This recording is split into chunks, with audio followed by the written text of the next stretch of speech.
pinakamainit na Filipino prospect para sa NBA na si Kevin Kiambao at sa Sacramento Kings ang unang NBA team na sasalangan dito ni KQ. Magkikita sila at maaari magsama ni Coach Jimmy Alapag sa team ng NBA sa Sacramento Kings. Yan ang ating pag-uusapan para sa video natin ito.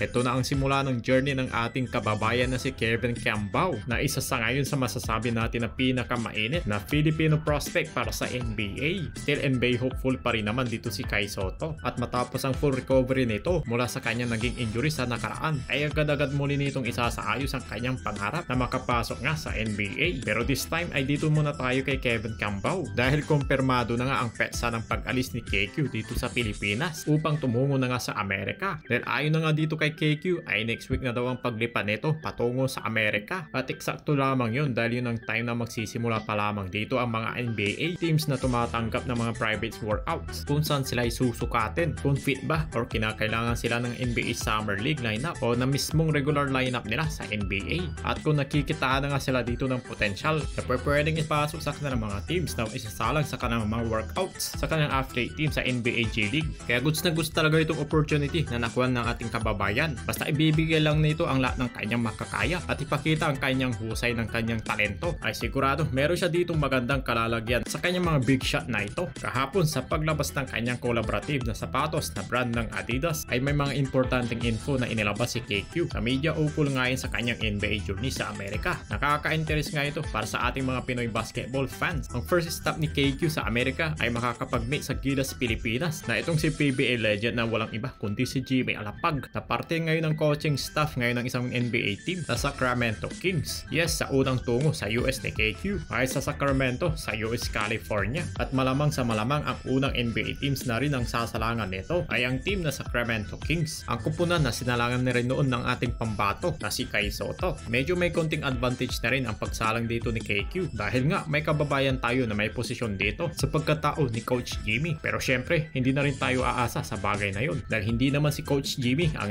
desisyon kung sinong manglalaro ang kukuhanin ng team. Ang tanging bagay lamang dito na magigay ni KQ dito kay Coach Jimmy na magiging malaking tulong sa kanya ay ang mga advice at mga imbayong kalaman sa game na makukuha nito kay Mighty Mouse. Sigurado magiging malapit talaga ito si KQ kay Coach Jimmy kung sakali dahil meron nga silang something in common. Ito nga ang parehong pagiging Gilas player. Ayon kay KQ ay nagpe-prepara daw talaga ito ng matindi para nga dito at ang unang bagay na itinanim nito sa kanyang isipan ay ang makakagain ng kahit na anong mga bagay kung saan ay iniisip din ito nating tulos para sa kanya. Pero syempre mananatili pa rin dito ang goal na makakuha ng kontrata sa kahit na anong mga kupunan sa NBA o maidala sa Athlete League na NBA na G League. Kaya suportahan natin si Kevin Kiambao para sa paglipad nito sa Amerika sa susunod na linggo at ang unang NBA team na kanyang sasalangan na Sacramento Kings.